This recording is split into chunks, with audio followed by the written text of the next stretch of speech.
9ാം ക്ലാസ്സിൽ പഠിക്കുമ്പോൾ തൊട്ടടുത്ത 8ാം ക്ലാസ്സുകാരിയുമായി തുടങ്ങിയ പ്രണയമാണ് നീണ്ട 14 വർഷം. എല്ലാ പ്രണയങ്ങളിലും ഉള്ളതുപോലെ ജാതി പണം പോരാത്തതിന് മലയാളിയായ ശരത്തിന് അങ്ങ് UP ബോർഡറിൽ നിന്നുള്ള സുരഭി, അങ്ങനെ സ്റ്റേറ്റും അവരുടെ പ്രണയത്തിൽ ഒരു വില്ലനായി. പക്ഷേ രണ്ടുപേരും ഒരുപോലെ ഫൈറ്റ് ചെയ്തു അവരവസാനം അത് നേടിയെടുത്തു. അതെ, ഇന്ന് അവരുടെ എൻഗേജ്മെന്റ് ആണ്. കഥയിലെ രാജകുമാരിയും ഭൂപകുമാരനും ഒന്നാവാൻ പുഴയിലെ പൊന്നോളങ്ങളിൽ അവരൊഴുക്കി.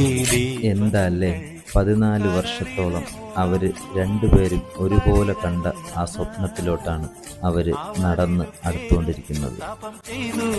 ഈ അമ്പലക്കൽപ്പടവിൽ കഥയിലെ രാജകുമാരിയും ഭൂപകുമാരനും ഒന്നായി വരമായി പൊന്നോളങ്ങളിൽ 1000 ദീപങ്ങൾ.